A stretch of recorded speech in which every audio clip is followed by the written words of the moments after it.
Գյուրջան Կասկադ 60 ամիս փուլային վճարում բազմաթիվ առավելություններ։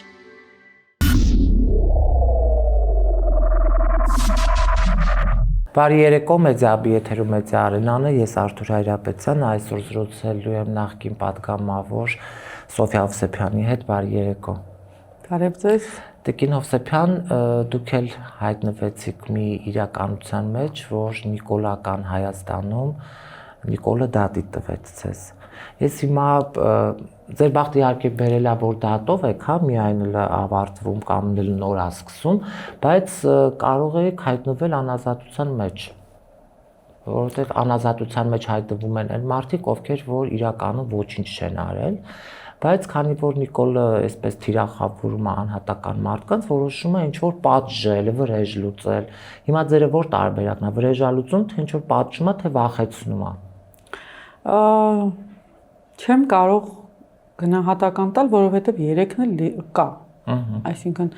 եւ վրեժ լուծելու առումով, եւ պատժելու, եւ լրացնելու առումով։ Այսինքն իր գործողություններն այսպես թե այնպես, իր գործողությունները դրան է գնում։ Ինչ վերաբերում է կալանքի տանելուն, երևի բացառիկություն չհամարեմ, բայց կանի դա, այսինքն այս դեպքում երբ որ հեչ չի ենթադրում անգամ, ինքը կարող է սա վերածել այլ բանի եւ կալանքել տանել, որպեսզի իբր շատ ավելի ուժգին պատժի։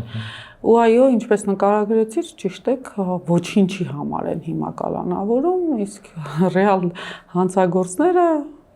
այո, ազատության մեջ են եւ վայելում են իրենց կյանքը։ Ինչ է անում։ Փորձում է վախեցնել, լրացնել, փորձում է ճնշել, բայց չի ստացվում։ Խոսքը ազատ խոսքի մասին է, հա, փաստորեն տիկին։ Հա, խոսքը գիտեք ինչի մասին է։ Այս ընթացքում ուսումնասիրել եմ շատ մարդկանց հանրային ելույթներ ընտրությունների մասին։ Շատ կոշտ, շատ կոպիտ, շատ նույնիսկ գրեհիկ գնահատականներով նկարագրել են ընտրության ամբողջ գործընթացը, հետընտրական process-ները, իրենց ժամանակից շուտ հաղթանակի տոնումը, հայհոյանքներով, վիրավորող բառերով եւ այլն, բայց մարդիկ լռել են, քայլ չեն ձեռնարկել, գործեր չեն հարուցել այդ մարդկանց դեմ, եւ միայն ինձ են փորձում վախեցնել, մտածելով, որ երևի դե հանրային լայն լսարան ունի, դե եթե իրան վախեցրեցինք, ճնշեցինք, այդ մարդիկ է կճնշվեն, են էլի լիքը մարդ ձեն չի հանի, իրանք է խախանդ կապրեն։ Հետո նախկին թիմակից եք եղել, էդ էլ հա։ Նախկին թիմը, եթե դուք ուշադիր եղաք ազգային ժողովի անկախ падգամավորներից, իրենք թիրախավորված անընդհատ եւ անընդմեջ, այսինքն այն մարդիկ, ովքեր որ ուղակի դուրս եկան ու որևէ քաղաքական թիմի հետ չգնացին,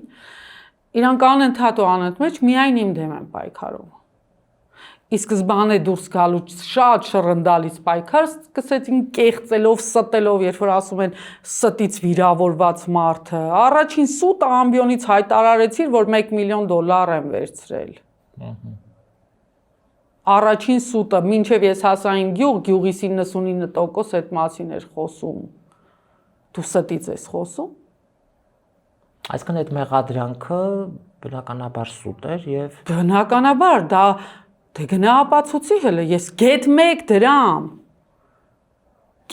դրամ այս երկրագնդի տակ կա մարդ, որից ես վերցրել եմ ինչ-որ բան անելու համար, ես իմ կյանքում եթե ստացել եմ գումար, դա բացառապես աշխատավարձ է։ Այն էլ թիվ 1 մարդ է, էլի, ասենք երկիրներ։ Այդքան դու իջած մարդ ես, դու ամբիոնն ես օգտագործում իմ բարձր վարկանիշը վարկաբեր, ժամանակը ցույց տվեց։ Ժամանակը ցույց տվեց։ Ես վարկ էի վերցնում, որ քո փոխարեն ցեմենտ ուղարկեմ առաջնագից։ $1 միլիոն վերցնողը վարկ կվերցներ դրա համար։ Ով չգիտեր, որ մի հրամկազմից անդամները չգիտեին։ Կամ մինչև այսօր չգիտեն, մինչև հիմա որ կտրում եմ այդ հացը, ասում եմ ոչինչ, որ մեկ հաց չուտես, կեսը պիտի ուտես, բայց մի երեխու գլխի, եթե կարաս տանիք սարքես, պիտի սարքես, տեղյակ չեն։ Թե հիմա բանակում ամեն ինչ իր տեղն է, որ զինվորը մի անգամ է հակուստ հագնում, առնում, ստանում մնացածը սա մայրերն են ուղարկում, մեկի ձենը ելնում է, Սերժի ժամանակ կոկորդն է, ես անձամբ ճղում էի կոկորդս թե Սերժի ժամանակներում զինվորին հագուստներ չեն տալիս, պարբերաբար ծնողներն են առնում, բա Նիկոլ ջան, քո ժամանակ մի անգամ են տալիս։ Մնացածը հենց զորամասերի մոտակայքում թանկ ու կրակ վաճառում են, այդ զինվորները առնում են։ Դու տեղյակ չես այդ մասին։ Հələ գնացեք երթով զորամասերի մոտ պատտվեք։ Հələ թող խիղճ ունենա ամեն մի զինվոր ու զինվորի ծնող, ով որ Նիկոլ է ընտրել։ Ու ազնվորեն խոսի ու ասի, թե ինքը քանի անգամ պոստեր պահող տղային, ինչքան հաճախ է հագուստ փոխելու կարիք առաջանում, ու ով է ապահովում այդ հագուստները։ Ոնց էլի, ոնց էր այդ լինում։ Տեսեք Վահագն Ալեքսանյանը մինչև հիմա ասում է, ես որ ծառայում էի, Վահագն Ալեքսանյանը կներեք մանդատով էլ չունի։ Ներքնաշոր չունենալը դա ֆիզիկական խնդիր չի, դա հոգեբանական ու բարոյական խնդիր է։ Հասկանում եք։ Այդ սարքել էին մատի փաթաթան մինչև։ Հա, իհարկե, ցորեն են կերել, ցորեն եք կերել, Արցախ եք պահել, ցորեն եք կերել, թշնամին է ձեզնից վախեցել։ Լավ չի ցորեն ուտես քանկլումնիկ, բայց վախենաս թշնամուց։ Թշնամուն տեսնես գերի գնաս, ոչ թե կրակես ու սպանես։ Կներեք էլի, ինչի մասին է խոսքը։ Հա, ցորեն են կերել, որի համար քննադատել եմ ես, ոչ Նիկոլը։ Ես 14-15 թվականների բացեք սաղ մամուլի ասուլիսները, որոնք մենք անում էինք։ Թողը խոսեն, հələ ասեն, մենք բանակի խնդիրներից խոսում էինք, բայց ես երանի եմ տալիս այդ խնդիրներին, որոնք ես այն ժամանակ տեսնում եմ։ Ես ինչ իմանամ, թե կապրեմ մի օր, որ կասեմ երանի։ Երանի այդ խնդիրն ունենար մեր զինվորը։ Երանի։ Այսօր համ այդ խնդիրն ունի մեր զինվորը, համ բարոյական ու հոգեբանական խնդիր ունի։ Դե լավ, կարևորը հիմա Տիկին Հովսեփյան, այլևս խաղաղության եւ անվտանգության մեջ ենք։ Այո, խաղաղության մեջ ենք եւ խաղաղության եւ ենք գնում, բախեցնելով խոսքի ազատությունը, ճնշելով խոսքի ազատությունը, դատի տալով խոսքի ազատությանը, ճնշելով այդ մարդուն եւ իր միջավայրը, կալանքի տակ դնելով, հաշիվներ վերցնելով, ինչ եք փորձում անել, այդ մի քանի կոպեկ աշխատավարձը երեխիս խնդիրը պետք է առաջացնի, հա։ Խնդրեմ կապրեմ, մինչև կարողանամ այդ պարտքերը տամ, չէ՞ որ ձեր ցեմենտի փոխարեն հələ տալիս եմ։ Իսկ դուք աննարակաբարո կերպով, պարգևավճարներով ապրում եք։ Պարգևավճարներ կոչվածը, որ շատ փոքր գումարներ էր, ամբողջությամբ առաջնագիծ էի ուղղորդում, ու դուք գիտեիք ներսում, ոչ մի հատը չի գնացել մի հատ հագուստի կամ շարֆի, կամ մի ինչ-որ բանի, բոլորն ամբողջությամբ առաջնագիծ։ Ինչով եք դուք ինձ վախեցնելու։ Ինչքան հասկացա Տիկին Հովսեփյան, փոխադարձ հայցով դիմել եք։ Այո, փոխադարձ հայցի պահանջը հրապարակումը երբ որ ես գրեցի, ովքեր կմիանան, որ խմբային հայց ներկայացնենք, որովհետև մարդը բառացիորեն մեղադրեց, որ ովքեր իրեն չեն ընտրել, կաշառքով են ընտրել։ Ովքեր իրենց չեն ընտրել։ Այսինքն ընդդիմությունը այլևս ծրագրից դուրս է ու բացառապես ովքեր ընտրել են կաշառքով, 100%-ով կաշառք։ Շատ մարդիկ միացան, խմբային հայցի խնդիր առաջացավ, իրավաբանները այդ խնդիրը առաջադրեցին, բայց հիմա դեռ աշխատում են դրա վրա։ Բայց հարցը հետևյալումն է, որ կային մարդիկ, ովքեր դիմեցին, այդ թվում նաև ես դիմեցի։ Եվ մեկ օր առաջ հիշեցրեցի ես, որ 1-2 օր առաջ հիշեցրեցի, որ ովքեր են պատրաստական դեռ, որովհետև կա այնտեղ գումարներ վճարելու, եւ անմիջապես դրան հաջորդող 2 օրը արդեն հետքը հրապարակեց, որ ինձ են դատի տվել։ Սա նաև կարող է դրան ինչ-որ տարբերությունը, բայց մեծ է, որ ես իմանալով թե որքան աղքատ հոգեվիճակում է ինքը, ես իրեն գումարային պահանջ չեմ դրել։ Հասկանում եք, ես միայն զրպարտության հերկման պահանջ եմ դրել եւ երբեք չեմ էլ դնի ֆինանսական, ում գրպանից պետք է ստանամ։ Փոխարենը ինքը պահանջ Փոխարենը ինքը 6 միլիոն դրամ է պահանջել եւ արդեն այդ հայցի ապահովման գումարի սառեցումը հաշիվներից վրա կա 6 միլիոն դրամը եւ բնականաբար այս ճնշումների քայլ առ քայլ։ Հիմա ես չգիտեմ ինքն է գլխի ընկել, խելքի եկել կամ ինչ որ մտածել է սпасել ինչ որ բան անեմ, թե իր կողքը բոլորի իրապես մտածող մարդիկ են դրան խելքի գցել ասել արի բեր անենք, Սոֆիային ճնշենք, վախեցնենք։ Վախեցրիք ժողովուրդ, դուք 18 թվից այդ եք փորձում ինձ հետ անել։ Ուղղակի 18-ին ես ձեզ պետք է իմ բարձր վարկանիշով։ Ուղղակի ես գլխի չէի ընկնում։ Իմ շատ բարձր վարկանիշով այո ձեզ պետք է։ 19-ին փորձեցիք անել։ Ստից վիրավորվել ես։ Եղբայր, ինչի՞ց։ Ինչի՞ց։ Առաջինը որ ամենաառաջին մարդուն ում դու ստել ես, այդ ես եմ եղել։ Երբ 19 թվականին ես Արցախի հարցը բարձրաձայնեցի, որ այս ինչ հանձնումների մասին են խոսում, բաց խոսեք մարդկանց հետ, մեր հետ, ասեք ինչ է, ես ունեմ կարմիր գծեր։ Իմ առաջին կարմիր գիծը դա Արցախն է։ Դու կանգնեցիր, հայտարարեցիր Արցախը Հայաստան է ինձ համար։ Արցախցին պիտի որոշի, հանրաքվե պիտի, որ մեկն եղավ։ Որ մեկն եղավ։ Ասում եմ լիազորություններ ես չունեմ արդյոք։ Ես չունեմ լիազորություն, ես ես չունեմ, ես են չունեմ երաշխավոր, դուք հանեցիք ամեն տեղերից երաշխավորման հարցը, դուք ինձ արցախցիներին, ինձ էլ հետը 9 ամիս, 10 ամիս, ուղիղ 10 ամիս պահեցիք շրջափակման մեջ, հարցակում եղավ Արցախի վրա թողեցիք մենակ անելիք չունեիք, ոչինչ չունեիք, չէիք թողնում զինվորը որևէտեղ խտխտար ինչ որ բան աներ։ Ինչի մասին է խոսքը։ Հիմա ես պիտի վախենամ, ես իմ վախը վաղուց եմ հաղթարել, 18-ին հաղթարեցի վախս։ Դե տիկին Հովսեփյան, նայեք, ոնց նայում ես այս մարդը, ովքեր որ իրեն լավություն են արել, նույնիսկ, հա, ինքը առաջինը այդ լավություն անողներին է պատժում։ Այն մարդիկ, ովքեր որ իր կողքին են եղել, հասկանում եք, եւ հիմա տպավորությունն այնպեսին է, որ Աստված ինչ որ ամեն մարդուն իր չափով ցույց է տալիս, հա, որ Նիկոլի հետ այնուամենայնիվ ճանապարհ գնալու չկար։ Այո։ Ստացվում է, որ այդպես ես են քիչ մարդկանցից էի, որ շուտ գլխի ընկա։ Իհարկե ես համարում եմ շատ ուշ եմ գլխի ընկել, շատ ուշ։ Բայց գոնե փառք Աստծո գլխի ընկա։ Էդ էլ եմ ինձ համար ես շնորհ եմ երևակայությունից դուրս էր էլի ինչ որ։ Իրականում ասեմ ձեզ, եթե հիմա ասում են չէիք տեսնում, չէիք շատ բան էի տեսնում, բայց իրականում ասեմ ձեզ, ես անկեղծ մտածում էի, որ շատ բան իր ձեռքերով չի լինում, ինքը չի մեջը։ Եվ նաև հնարավոր էր մտածում, որ կարող եք վերահսկել։ Ապրեք, մտածում էի, որ կանխում էի շատ բաներ։ Ու հետո եմ ես հասկանում, որ այդ շատ բաները, որոնք որ փոքր ուժով կամ փոքր թվով մարդկանցով կարողանում են կանխենք, որոնք հիմնական նախաձեռնողը ես էի, ես չանեի, ոչ մեկը չէր բան անի։ Կամ գոնե ստիպած էի լինում բարձրաձայնում էի, որ մարդիկ ինձ հետ միանան։ Նաև կանխում էր այն պատճառով, որովհետև շատ ավելի լուրջ գլոբալ խնդիրներ կար թիկունքում։ Որտեղ կա Արցախի հարց, իսկ եթե Արցախի հարցը օրինակ 18-19 թվին ընկներ Արցախ ազատագրած ու այդ ազատատենչ ոգի ունեցող երիտասարդության բերանը, մարդիկ ովքեր կյանք տվեցին, դժվար թե ինքը այսօր շարունակեր մնալ։ Դրա համար իրանք շատ լավ խաղացին։ Մինչև իրանց բերած այդ երիտասարդությունը հայտնվեցին բանակում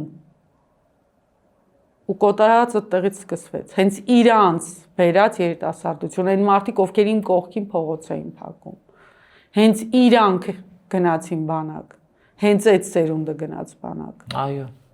Եվ ինչ տեղի ունեցավ, որ չկա, այլ պահանջ չկա։ Ու մինչև այսօր սարսափելի երեք անհետ կորածների ծնողները դուրս են եկել կառավարության դիմաց, պահանջում են, ասում են 6 տարի անորոշության մեջ եմ եւ այլն։ Այդ տեսանյութերի տակ մտել եմ,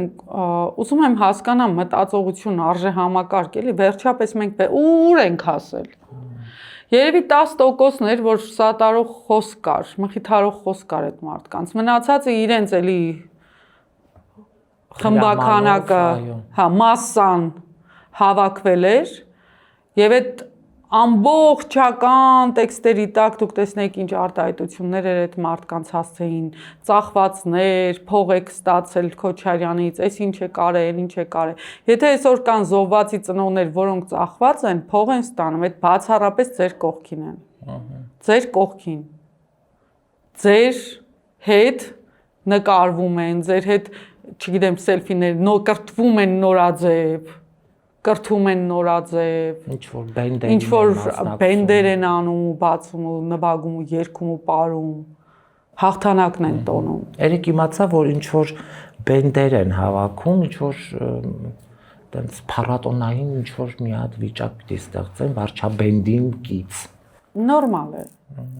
Դե երկիրն է փառատոնային երկիր է դա։ Նորմալ է, մենք որևէ հոգս չունենք, հասկանում եք, մենք այն պետություններից ենք, որ խաղաղ ենք ապրում, 4 կողմը պատերազմ է, բոլորը կորցնելիք ունեն, տալիք ունեն, վերցնելիք ունեն, մենք ոչ կորցնելու բան ունենք, ոչ տալու բան ունենք, ոչ վերցնելու։ Մերը արդեն վաղուց տվել է ինքը։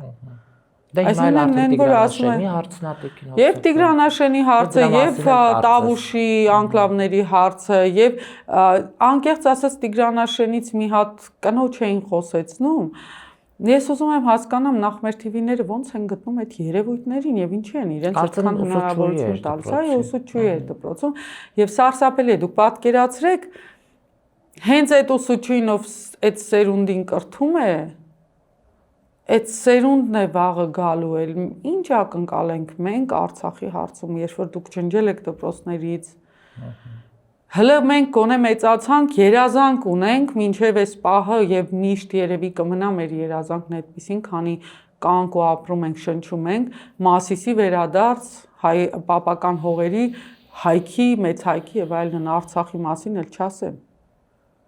Հա, հələ եթե նա կարող ենք հասկանալ, որ բարդ է, այ մարդ Արցախը ձեռքերից մեջից տարան, տվինք։ Մենք համարում ենք մեր պապերին մեղավոր, բայց ամենամեծ մեղավորը մենք ենք։ Այդ մեծամտության պատճառով։ Այո։ Ամենամեծ մեղավորը Արցախը, որ պատմության մեջ երբեք չտրված հող, տվին։ Բլուր առ բլուր։ Չխնայեցին անգամ գերի տվեցին այդքան տղա ինչ է դե դիզափայտը տային։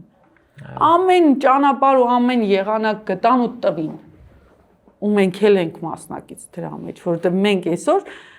Չալաբյանին առանց ոչ մի հիմքի տարեփակել են, ծպտում կա, բացի 1-2-3 ինտերվյուներից։ Կա որևէ բան։ Հիմք կա, փակել եք մարդուն ինչի, 5 երեխա ունի այդ մարդը։ Լավ Հովսեփյան, այնքան է այս մարդը օրինաչափություն դարձրել։ Ապրեք։ Մարդկանց անազատության տալու, որ արդեն չես էլ հասնում, որ մեկին որ մեկին նայես, ապրես։ Արեգ Նազի մասին ենք խոսում, ասում ենք 13-ամյա։ Այ մարդ ում ասես, ինչ ասես։ Էս ինչ ուզում ես պատմի, ինչ ուզում ես ասա, որին Մարիա Կարապետյանի ուղեղին պետք է հասնի, ինչու պետք է այդ կինը լավ տարե անօրեն կանոնավորել եք, հասկացանք, պիտի տեսնի իր 13-ամյա երեխուն։ Մարիա Կարապետյանը, Թագուի Ղազարյանը դա պետք է հասկանա։ Հալա ինչ գերբնական ուժ պետք է ունենանք մենք, որ իրանց դա հասկացնենք։ Դա անհնար բան է։ Հասկանում եք։ Հիմա ինչ ակնկալես։ Այս համընդհանուր անօրինության մեջ ոչ, գիտեք, օրենքի կիրառում կոչվածն է օրինականության մեջ, մարդկանց ում տարեփակել են։ Ոչ չկիրառումը ամբողջ երկրում թմրանյութերը վխտում են։ Մինչև այսօր ով պատասխան տվեց 12-ամյա երեխու սինթետիկ, ֆիքսենք այս փաստը, սինթետիկ թմրանյութ օգտագործելու պահով։ Սրա համար ծնողը չի մեղավոր առաջին հերթին, որ բոլորը ծնող են մեղադրում։ Սրա համար մեղավոր են այնքան պատասխանատու օղակներ, ու այդ միակ երեխեն չէ։ Որ Սերժին, վատ Սերժին, որին ելանք սաղս ավելն առանք քշինք, ոչ մի ուսուցիչ կամ 1000-ից 1 ուսուցիչ կառնչվեր նման երևույթի հետ տարվա մեջ կամ տարիների ընթացքում մեկ անգամ։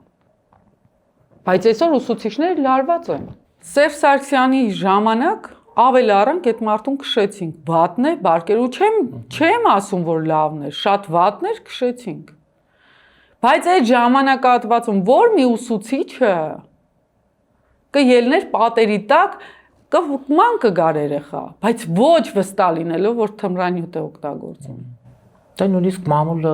աշխատել ենք, գիտենք, նման բան չենք արձանագրել։ Եթե նման դեպքեր լիներ էլ անգամ ինչ որ հերվաշեն գյուղում, ինչ որ մի հատ կանաչ խոտ երեխեն գտե մտածել է էդի շբանն է, դա լինում էր տարիներով մեկ անգամ։ Չկար երկրում նարկոտիկ, չկային նարկոմաններ, կային։ Բայց այդ ամեն ինչը շատ խիստ կանոնակարգված էր ու վերահսկված էր, որ դպրոց գոնե չէր ներթափանցում։ Որ ամեն սովորական հասարակ մարդը փողոցն անցնելու չի տեսնում գրված պատերի վրա, թե որտեղից կարաս ձեռք բերես։ Բայց այսօր ինչ է դա։ Հիմա պետությունը խրախուսում է։ Պետությունը խրախուսում է նաև իր ինչպես արդեն մամուլից էլի տեղեկանում ենք, նաև իր համակարգերի ուժային համակարգի միջոցով։ Ոստիկանությունն է ներգրաված մեջը, պարեկներն են, ոնց կարելի է այսքան մասսայական անհանդուրժողականություն,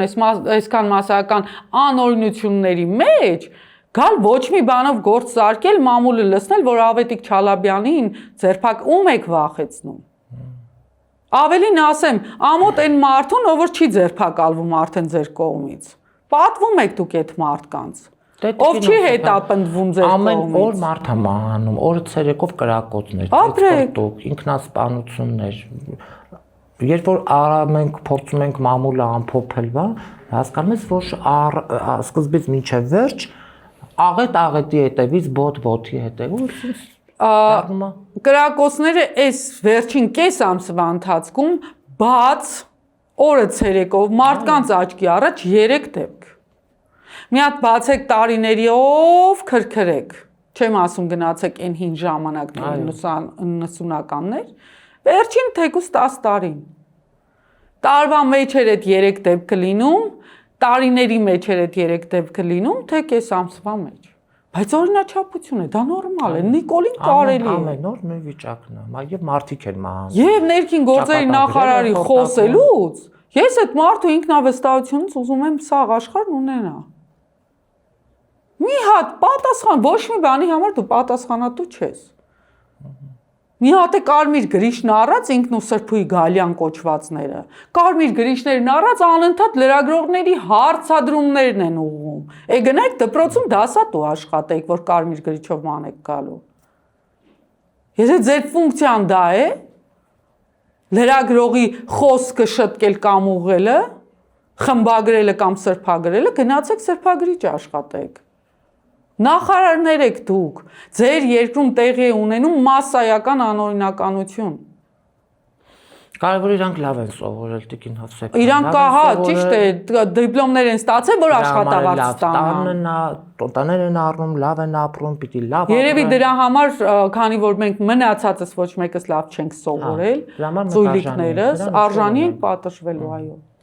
Եվ հիմա անցնենք ընդդիմությանը Տիկին Հովսեփյան, մենք տեսանք ինչ եղավ, հա։ Կես գիշերին, երբ որ ընտրությունը նոր էր ավարտվել եւ տեղամասեր կար, որ նույնիսկ քվեատուփերը նոր հաշվարկներ էր, հա, տեղի ունենում, ես Վանաձորում եմ այդ օրը։ Հայտարարեց, որ ժամը 2-ին պիտի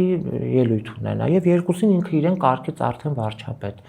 Ընդդիմությունը այդ պահին պիտի փողոց դուրս գար, թե ոչ։ Ինչ պիտի աներ ընդդիմությունը, որ չարեց, սպասեց կենտրոնական ընտրական հանձնաժողովի դիմաց ինչ որ մի երկու օր բողոք, հետո սպասեց համանadrականը, ինչ պիտի որոշի սոպիկների քուր եւ տենց գիտեմ, չէ՞,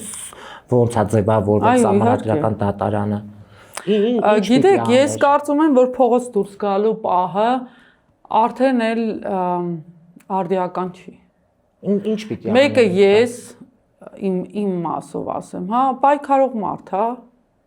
Մարդ, ով որ չի խորշել փողոց դուրս գալուց անգամ, երեխուս առել եմ, գնացել եմ փողոց, հիշում եք։ Երբ որ կրակեցին Բաղրամյանում սրբազան շարժման պայքարի ժամանակ, ես ընդամենը մի քանի մետր այդ ռումբի տեղից այս կողմ էի։ Ընդամենը երեխու հետ կալյասկայով երեխու։ Հիմա ես դուրս կգայի այդ օրը, անկեղծ ոչ։ Ու ոչ թե խնդիրեն էր, որ ընդդիմություններ ու իմ սիմպաթիա ունեմ կամ չունեմ, ես ուղղակի մաշվել եմ, էլ չեմ կարող դուրս գալ։ Ես իմ անձով եմ ասում, եսը այդ շատերս ենք այդպես։ Նաև իրանք էլ են մաշվել։ Պետք է ինչ-որ այլ ճանապարհ գտնել պայքարի։ Իրանք պատճառաբանում են, որ այդ պայքարի ձևը գտել են մանդատը վերցնել խորհրդարան գնալով։ Եթե մենք չունենայինք անցյալի 5 տարիների փորձը Քոչարյանի եւ Հայաստան դաշինքի եւ պատիվ ունենալու, անկեղծ ասած կմտածեի, որ հա կգնան կպայքարեն, Բայց մենք 5 տարի տեսանք, թե այդ լպիռշություններն ինչ արեցին ազգային ժողովում։ Ուղղակի այլևս իմ ականջները ի վիճակի չի լսելու այդ ամենօրյա անպատվությունները, աթոռի հետ էին կռվում, մարդը չկա, նայում էին Սերյան Օհանյանի աթոռին, որտեղ այդ մարդը նստում է, ինչ ասես ասում էին։ Ու այն մարդը, ով կյանքում բանակ մտած չկա, ով որ Adidas բոթասով ու զինվորական հագուստով գնում է պոստեր, չել հագնում է զինվորի այն ծանր բատինկաները, որ մի քիչ ծանրություն քաշ տա։ Ու խոսում է Սերյան Օհանյանից։ Ու անպատվում է այդ մարդուն։ 5 տարի մենք լսեցինք, impeachment-ի գործընթաց սկսեցին, ինչ արեցին, ոչ մի բան։ Որևէ արդյունքի հասան, չհասան։ Որևէ մի օրենք չկարողացան։ Չկարողացան օրենքները առաջ տանել, միայն ելույթներ եւ միակ բանը, որ տեղի ունեցավ, ինչի մասին ես խոսել եմ, հենց այդ հայտնի հարցազրույցի ժամանակ, որը դարձել է այսօր դատական պատժի թեմա, ընդդիմությունը կարողացավ որոշ հարցեր հայտնաբերել, գաղտնի արվող հարցեր եւ մեզ տեղյակ պահել։ Այսինքն որոշ բաներ կային, որ իրանց հնարավոր եղավ մանդատի զորությամբ իմանալու։ Այդ լրագրողներն էլ էին արել։ Ժամանակ հետո, հա, մեկ է դա դուրս էր գալու։ Լրագրողներն էլ ունեն այդ հնարավորությունը, այսպես ասած, այդ մանդատը։ Միայն դրա համար արժի այս ամբողջ ազգին, ես չեմ ասում Հայաստանի ժողովրդին, սա ազգային խնդիր է։ Ամբողջ ազգին, Սփյուռքից մինչև ցանկացած հայաստանյան հեռավոր գյուղ տերորի ենթարկել եւ հնարավորություն տալ դրան ինքնահաստատվելու։ Եվ այստեղ ես ուրիշ վտանգ ունեմ։ Ամենաշատը այդ վտանգից եմ տեսնում մանդատ վերցնելու։ Շատ ինքնավստահ գնում էր եւ Հայաստան դաշինքը եւ պատիվ ունեմը։ Այդ ժամանակ չէ, շատ երկար ժամանակ, եթե Հայաստան դաշինքին հարցնեին եւ նաեւ ցանկացածից հարցնեին, օրինակ ով կանցնի Նիկոլի կողմը։ Բոլորին կարող էին ենթադրյալ կասկածել, բացի Գևղամ Նազարյանից։ Բայց այս ամենասկզբից եմ ասել դե։ Այո, շատ-շատերը ինչու, որովհետեւ ինքը հայկական ժամանակում էր ապրել, բայց ինձ համար գոյություն ուներ իր որդու փաստը, որ ինձ համար շատ մեծ արժեք է ու սրբություն էր։ Դե դուք ձեր արշինով էիք չափ։ Ես երբեք չէի մտածում, որ հայկական ժամանակի ներդրած արժեքները շատ ավելի զորեղ կլինեն, Այո։ քան այն ինչը որ տեղի էր ունեցել Գեգամ Նազարյանի ընտանիքում։ Երբեք չէի մտածել։ Բայց Հայաստան դաշինքը հարցնենք մենք կլիներ այդպիսի բան իրենք կասեին, չէ, երկար ժամանակ կասեին, չէ։ Բայց եղավ փաստ է։ Հիմա որքան էլ մենք դիտարկենք, որ նույնքեր Հովիկ Աղազարյանի մասով, եթե ինձ հարցնեին Հովիկ Աղազարյանը կգա մի օր, որ դառնա անկախ պատգամավոր, կասեի բացառում եմ։ Ինչու, որովհետև երբ որ վճռական ժամանակ էր ու կարող էին դառնալ, այդ Նիկոլ կոչվածը չլիներ, իրանք չարեցին, դա ավելին իրանցից մեկ, հենց իրանք են առաջիններից էին, ովքեր քարկոծեցին ինձ։ Ովքեր քարկոծեցին ինձ։ Իրանք այսօր խոսում են եւ այլն, վերջապես այսօր էր կակրած ես մի հատ ինտերվյու լսեցի Հովիկ Աղազարյանից, որ շատ ճիշտ խոսեց ինքը։ Թե ինչպես է Նիկոլը պատժում իր ամենահավատարիմ մարդկանցից, ես դրանցից մեկը չեմ, ինձ պատժելը հələ նորմալ է։ Հասկանում եք, ես մարդ եմ գնացել էր գաղափարի համար, ես ոչ մեկի համար չէի գնացել։ Ինչ որ բան կարող եմ անել, պիտի անեմ, այս սկզբունքով։ Իրա պատժել ես տրամաբանական եմ համարում։ Բայց երբ որ ինքը պատժում է Ալենին, Արայիկին, Արարատին եւ այլն Հովիկ Աղազարյանին, հասկանում եք, դա արդեն այ Հովիկ Աղազարյանը երբ որ խոսում է, այ կյանքում վերջապես ինքը ճիշտը խոսեց, էլի, իսկապես։ Պատժում է ու շատ անխնա, ու շատ անողոք կերպով, ու շատ լավ է։ Որովհետեւ վերջում Նիկոլին պատժելու ենք ոչ թե մենք, այլ Նիկոլին մինչև հիմա պահող այդ տատիները ու իր պատիժը ամենադաժանն է լինում։ Դե նաև թիմը, ինչու ոչ։ Թիմը, դե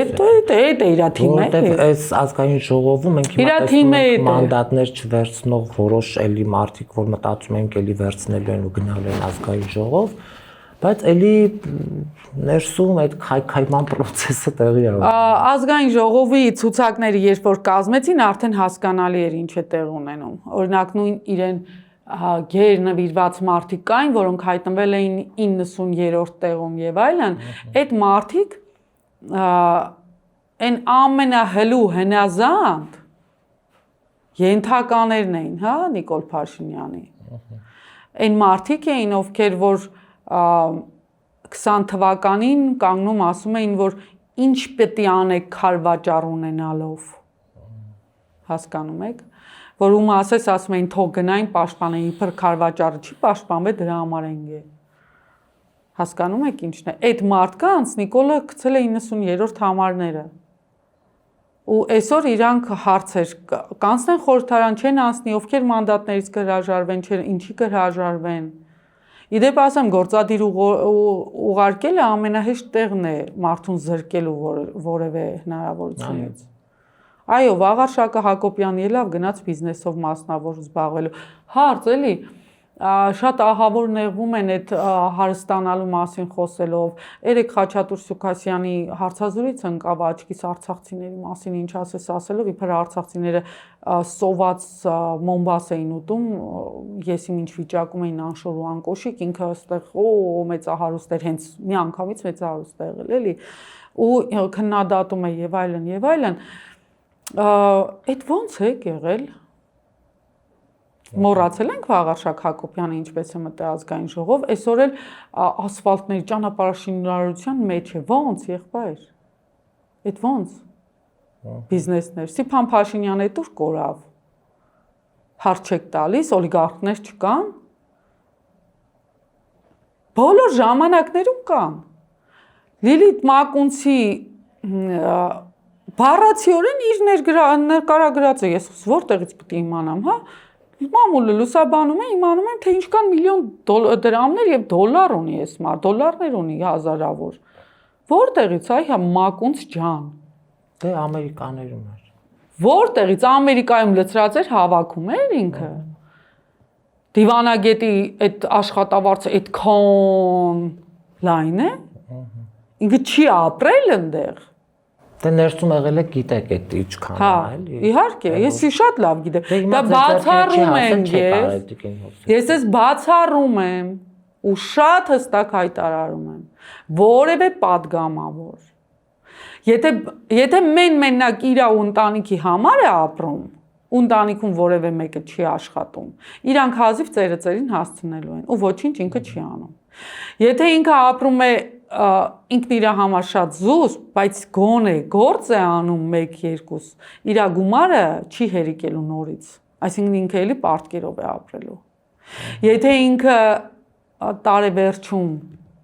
գումար է հայտարարագրում, ուրեմն իմացեք, որ այդտեղ լուրջ խնդիր կա, անհնար է,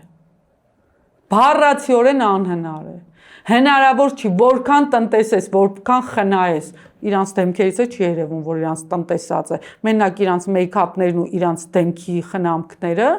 հազարավոր դրամներ են, 100 հազարավորներ։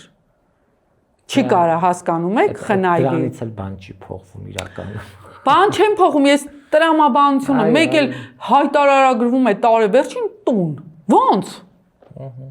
Ոնց ժողովուրդ ջան, ոնց։ Բացեք մի հատ, խնդրում եմ, էլի, նայեք հատիկ առ հատիկ, ամենահետաքրքիրն ինչ է, հիշում եմ 2020-ին էր երևի, թե արդեն, թե 21-ին էր, 21-ին, թե արդեն դուրս է եկե, հայտարարագրերն էր ուսումնասիրել և պարզել էր, որ իմ տարեսկզբի և տարեվերջի գումարների մեջ մի քանի հազար դրամի տարբերություն է, ու շատ այդ բուռն քննարկում եղավ, էլի, ոնց կարա լինի, եղբայր, հա, բայց ավելացել էր, ազնվությամբ պիտի ասեք իմ վարկերը։ Ու ինչի հաշվին էր ավելացել իմ վարկերը, որովհետև պատերազմի ժամանակ բրոնի ժիլետ պիտի ուղարկեի հասցնեի, որովհետև մինչև պատերազմ մալուխներ պիտի հասցնեի, որովհետև մինչև պատերազմ պիտի ցեմենտ ու քար ու ավազ ու եսի մինչեր հասցնեի։ Ու չէր ավելացել է, որովհետև իմ կոսմետիկայի համար էր ավելացել, իմ, այսպես ասած, թանկ արժեք հագուստների համար էր բրենդային ավելացել, չէ ավելացել էր վարկերս, որոնք կան դեռ, հա, տալիս եմ, խնդիր չկա, գոնե պահեք, լավ, ես խնդիր չունեմ վարկը տալու, ես խնդիր ունեմ այն վարկը, որը վերցրել եմ ինչ-որ նպատակով, Այդ վարկը վերջին չդառնա, որ ես տվի, որ ադրբեջանցին տանի։ Այդ ամենամեծ այդ հարվածը ինձ համար այդ է Նիկոլ ջան։ Այդ որ 6 միլիոնը պահանջում ես, այդ չի ինձ համար հարվածը։ Կարամ գնամ, ինչպես նիկոլականների շատերն են ասում, գնա փուրչուլուկ մշակի, կմշակեմ, այդտեղ ամոթ բան չկա։ Մեծ մասը այսօր գյուղատնտեսության մեջ փուրչուլուկ մշակող են։ Գազար են մշակում։ Ուտեղ ամոթ բան չկա։ Կմշակեմ, խնդիր չեմ տեսնում, բայց ես խնդիր եմ տեսնում, որ այդ գազարից ստացած եկամուտը, երբ որ ես չեմ հագնում, չեմ կապում, չեմ հագցնում իմ երեխուն, ես ուղարկում եմ, որ ինչ որ երեխու գլխին բունկեր լինի, ինչ որ երեխա թաքնվելու տեղ ունենա, ու դու հանձնում ես այդ բունկերը, այդտեղ ես խնդիր ունեմ։ Ու ես հա պիտի ասեմ այս մասին, քանի շնչում եմ, քանի ապրում եմ, բոլոր ստացականներ, ապացույցներ ամեն չկան։ Ասելու եմ։ Եվ Տիկին Հովսեփյան, նայեք, մինչև ընտրություններին գնալը ուժեղները հայտարարում էին, որ բացարձակ հաղթանակի ենք գնում, եւ ինչ եղավ, հա, 1.500.000 Կարծես հատկապես այս վերջին տարիների բոլոր ընտրությունները ամենաշատ մասնակցություն ուներ, հա, եւ դա ցույց տվեց մեր ժողովրդի բողոքը նաեւ առ իշխանություն։ Բայց ստացվեց այնպես, որ հիմա Նիկոլը ընտրվել է թքել այն 60,000-ի վրա, հա, Ծառուկյանի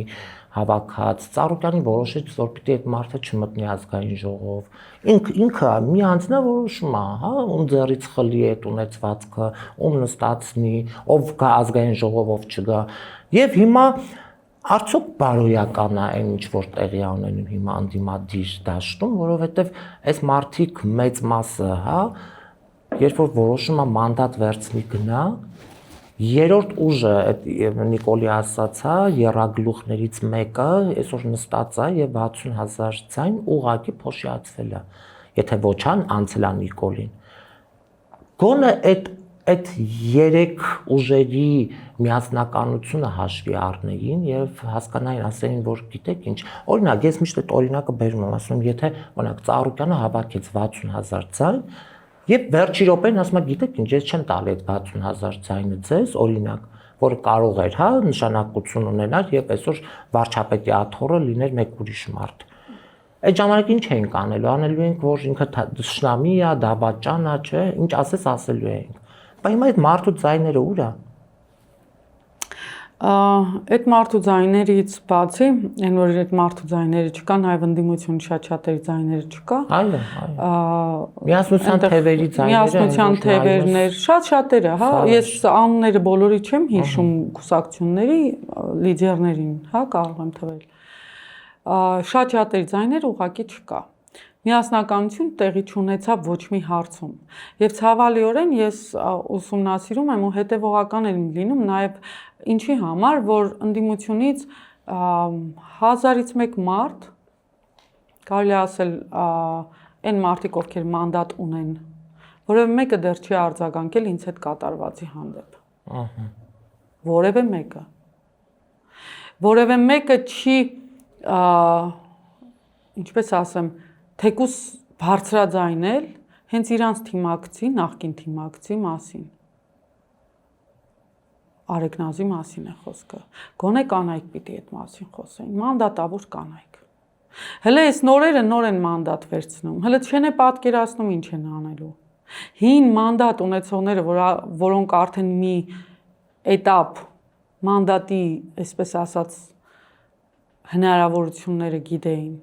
ինչ են արել, ինչ են անում։ Ինչ են անում նույն Չալաբյանի անօրինությունների համար, նույն Արեգնազի համար, նույն ինձ համար։ Հասկանում եք, ինչի համար եմ ես այս պահին հետապնդվում։ Որևէ բան ինձ պետք չի, ես իրանցից որևէ ակնկալիք չունեմ։ Ես իրանցից ունեմ մի հատ ընդ որում,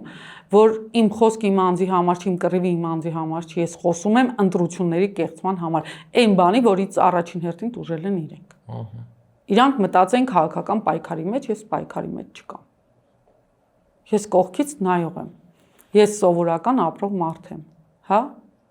Չկամ որևէ կուսակցության մեջ, չկամ որևէ քաղաքական ուժի սատարման մեջ, չեմ եղել։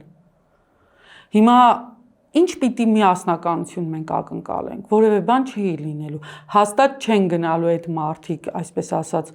հրի ու սրի մեջ, որ ծառուկյան պաշտպանեն։ Չեն գնալու, քաշվել են ամեն մեկը, կողքի իրանց հարցերն են լուծում։ Սպորտսմեններ, ինչ, այս մարդու Սպորտսմենները, ասենք մեկ էլ գալիս են իբր բարոյական կողմով, բան են անում, պաշտպանում են, որ մեր սպորտսմենները, մեր մեդալները, մեր դրոշները բարձրաձայնեցին։ Գիտեք, որքան դրոշներ ու մեդալներ կբարձրաձայնվեն եւ միևնույն կբարձրացվեր եւ միևնույն ժամանակ չէր բարձրացվի, եթե չլիներ Ծառուկյան Գագիկը։ Այսօր շատ երեխեք կան, որոնք չեն կարող գնալ աշխարհի մրցումների, Եվրոպայի մրցումների այն պատճառով, որ իրենց ընտանիքներն ի վիճակի չեն տոմսի գումար եւ մնացած գումարները հոգալու։ Որևէ մեկը չի ասում, բայց այդ երեխեն գուցե մեր հայրենիքի անունը շատ բարձր ձայնը բարձրացներ, դրոշը բարձրացներ, որևէ մեկը չի խոսում այդ մասին, բայց այսօր կանգնել են պաշտպանում են այդ սպորտսմեններին եւ այլն։ Ես երկու կողմից եմ նայում, որովհետեւ դաշտերի երկու կողմում ես սպորտսմեն չեմ, բայց թիրախավորված անձ որպես գիտեմ ինչ ասել է թիրախավորելը։ Շատ դաժան է եւ հասարակության այն կողմի թիրախավորումը իրանց ոչինչ չանելու համար, բայց ավելի դաժան է այս իրանց անգործությունը, որովհետեւ վաղը մյուս օրը սաղը գնալու են, դու ինքդ քո հետ ես մնալու։ Ու դու ես լինելու քո համար գնահատողը, պարզ ճակատ ես նայելու սիրելի սպորտսմեն, օլիմպիական չեմպիոններ կամ բան աշխարհի չեմպիոններ, նայելու ես հայելու մեջ ու ասես, հա Ծառուկյանը արժանի էր, գուցե ես դա ասեմ, գուցե սովորական քաղաքացի դրա իրավունքն ունենա, բայց դու ունես այդ իրավունքը, ինքը չի քեզ օգնել, դու ես պարապել, դու ես ծանրությունը վերցրել, դու ես գնացել կռվել։ Քավլիցի այդ ինքը չպետք է գարաներ քո տեղը, բայց ինքը ստեղծել է հնարավորությունը։ Ծառուկյանի ժամանակվա դալիճը, ասում է Արթուր Ալեքսանյանի։ Կներեք, այդ Ծառուկյանի ժամանակվա ծանր այդ դալիճով Արթուր Ալեքսանյան ունենք օլիմպիական չեմպիոն։ Հետո ինչքան տեր կանգնեցիք այդ տղուն, խախտված իրավունքներին այդ տղու։ Հիշում եք, չէ՞ ինչ տեղի ունեցավ։ Իրավունքների ինքն իրան է գնացել կռիվ տալիս իր իրավունքները, բա պետությունը տուր է։ Բա ուր է Սարայիկ Հարությունյան։ Ոնց պետք է կանգնեք այդ տղու կողքը, երբ որ դրոշը վերցրեց ծափ եք տալու, հենց չվերցրեց, всё մենակ եք թողնելու։ Ոնց է լինելու։ Եվ Տիկին Հովսեփյան, այս իրավիճակը նայելով, տեսնելով, հասկանալով ինչա կատարվում, մենք եւս 5 տարի այս աղետի մեջ ենք։ Այո, ցավալին գիտեք որն է։ Ես դեռ չեմ տեսնում ընդդիմության երկու թևերի մեջ համագործակցություն։ Գուցե վախ կա, գուցե վստահության պակաս կա, ամեն ինչ կարող է լինել։ Որովհետեւ վերջի գոնե ուժեղ Հայաստանը շատ թարմ ուժ է։ Այո, մտավախություններ ես անձամբ էլ ունեմ, բոլորն ունեն։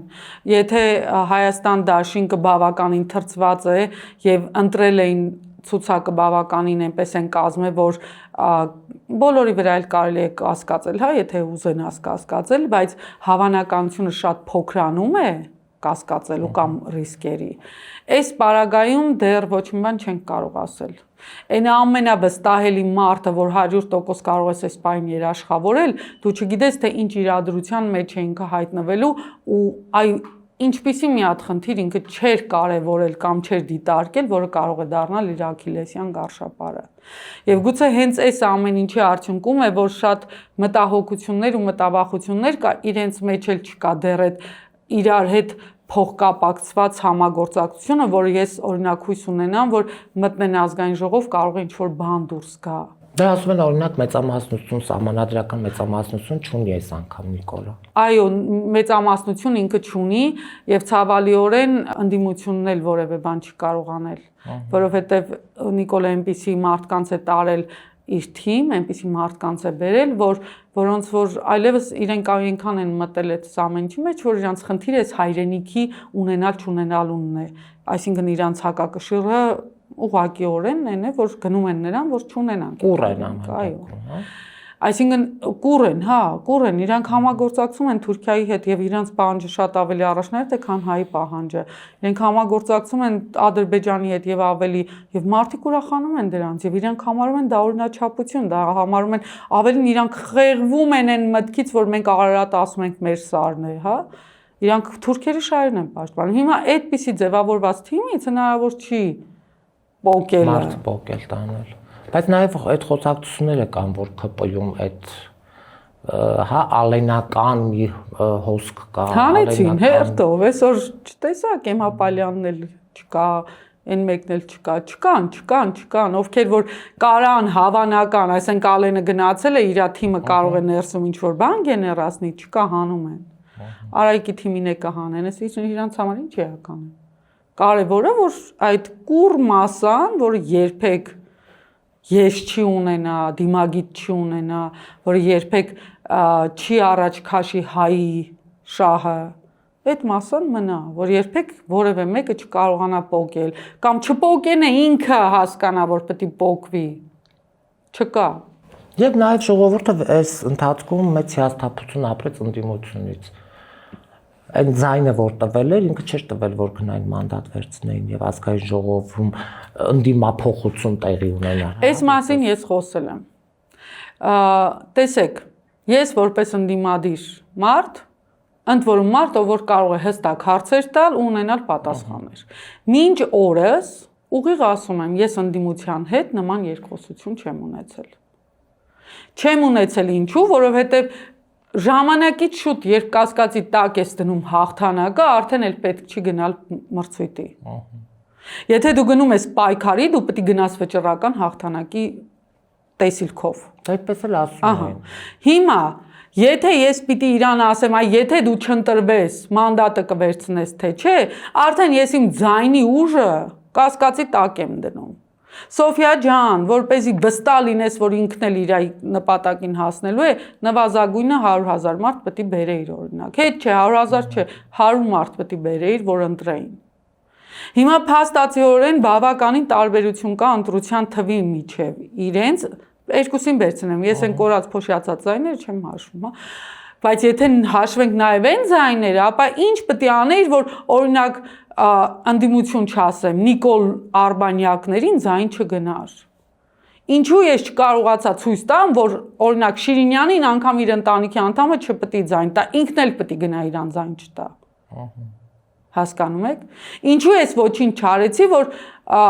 Արամ Սարգսյանը ձայներ հավաքեց։ Հասկանում ես ինչու՞մն է խնդիրը։ Այդ մարդիկ տարել են, պոկել են ընդդիմության ձայները։ Մասնակցությունը մեծ է եղել, բայց այնքան է աշխատվել հակա այսպես այդ 3 գլխանի կոչված դևերի դեմ։ Ես ինքս տան մեջ երեխու հետ նստած մուլտիկ եմ նայում, մուլտիկում գովազդ է անջատվում եւ միանում է թե ինչպես են սրանք էսի բաներն անում։ Կարծես ես ոչ մի բանից տեղյակ չեմ, էլի, լսում եմ ու փորձում եմ լսեմ ոչ մի բանից անտեղյակ մարդուկ, ասում վայ, էս ովքեր են։ Ու 5 րոպեն մեկ այդ գովազդները ամբողջությամբ YouTube, ինչ արեցինք դրանք կանխելու համար։ Ոչ մի բան չարեցինք, հասկանում եք։ Հիմա ես չեմ գնացել այդ երկխոսության մեջ եւ չեմ դրել իրանց փաստի առաջ, որ մանդատը չվերցնեն։ Իմ խնդիրը հետեւյալն է։ Եթե դու մանդատը վերցնում ես, ավելին մի արժե զրկի այդ անտերը։ Արդեն ինքը արժեք չունի, ոչ էլ ավելին արժեք տուր, քան ինքն ունի դրանում։ Մի ինձ խոստացի, որ գնալու ես իմպիչմենտ անես, ինչպես նրանք խոստացան, որովհետև չես անելու դա։ Ասա վերցնում եմ, որովհետև վերցնում եմ։ Ու առանց որևէ բանի։ Օրինակ Աղվան Վարդանյանը ինչ արեց, 7 սրոկ նստած ազգային ժողովում նստած։ Ասում է, որ լավ եմ անում, իմ թիմի կողքին եմ, այդ թիմը ով է, դաշնակները չէ։ Աղվան Վարդանյանի վերցնելուց ես ավելի կողմ եմ մեկ պատճառով։ Բայց գոնե ոչինչ չասի մարդկանց։ Շատ վատ բաներ է ասել, նախ ինքը առհասարակ այդ մասին չպետք է խոսար, վերցնում ես, չես վերցնում, քեզ այդ հարցը տվող չկա։ Հա, որտեղ քո թիմից որևէ մեկը չարթարացավ։ Բայց ինքը մինչև իր թիմի անդամներում, եթե իրանք խոսակցություն ունեն, դա իրանց թիմում է, մենք տեղյակ չենք ինչ եղել։ Պարտադիր չէր ասել, որ չեմ վերցնելու։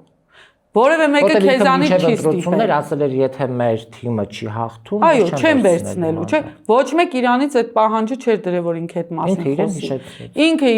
իր մասին խոսեց, ինքն ասեց, հիմա ժողովուրդը նորմալ է ու բնական է, որ այդ պահանջը դնում է, թե բա ինչի ես վերցրել։ Բայց ես անկեղծ ասած դեմ չեմ իրա գնալուն, ինչու, որովհետև արդեն 0.00 եմ համարում, որ ինքը երբևէ կարանցնի Նիկոլի կողմ։ Այդ առումով այդ մանդատը կարծր է, դրա համար դեմ չեմ։ Ինչ կան, ինչ անի, ինչ արեց, ինչ արեց, չեմ քննարկում, ոչ մեկ ոչինչ չի արել։ Բայց այն, որ այդ մանդատը պինդ է, այդ ինձ համար երաշխիք է։ Դրա համար ես կռիվ չեմ տալիս, ինչու վերցրիր, խաբեցիր։ Շատ վատ բան է արել Աղվան Վարդանյան, շատ վատ բան է արել, որ ընտրություններից առաջ այդ հայտարարությունն արել ես։ Գոնե այդ մասին ընդունի, ներողություն էլ խնդրի, այո ինձնից ներողություն խնդրում։ Ես ինձ վրա չեմ վերցնում, ես ոչինչ չեմ, ով համարում է իրան ոչիլ, տգետ, տականք եւ այլն, դրանք այդպեսին են։ Վերցնում եք, բերեք, գնացեք, վերցրեք։ Ես չեմ համարում այդպեսին, հա։ Հիմա ամբողջ հարցերն է։ Ես ակցիանով չեմ քաշել այդ խոսքը քո բերանից, ասել ես։ Բարի եղի, ասա թուլություն եմ արել, այդտեղ շատ վատ բան չկա։ Ասա, ավելի լավ է, քան թե ավելի բեթար վիրավորի ինչու ես վերցնում, ես Աղվան Հովսեփյանն եմ, հա, գիտենք։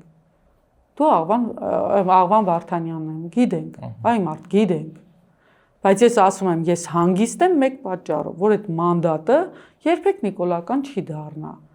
Գոնե այդքան ավել ես իրանին եմ վստահ։ Քան շատերինը, որոնք անկեղծ չգիտեմ ինչպիսի ճանապարհ են անցել։ Շատերին չեմ ճանաչում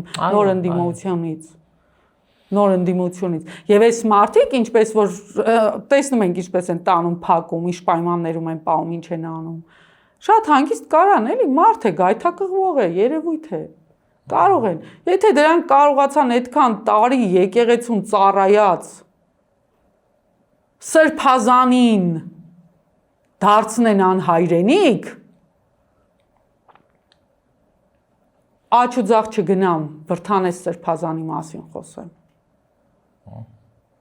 Արցախի սրբազանի, այն մնացածի մասին չեմ խոսում։ Վրդանես սրբազանի, եթե իրանք դարձրեցին այդպիսին, կարողացան թուլացնել։ Ուրեմն չեմ զարմանա, հա, դրա համար վախեր ունեմ։ Այո, ամեն ինչ տեսել ենք։ Շնորհակալ եմ զրույցի համար։ Ես եմ շնորհակալ։ Կհանդիպենք։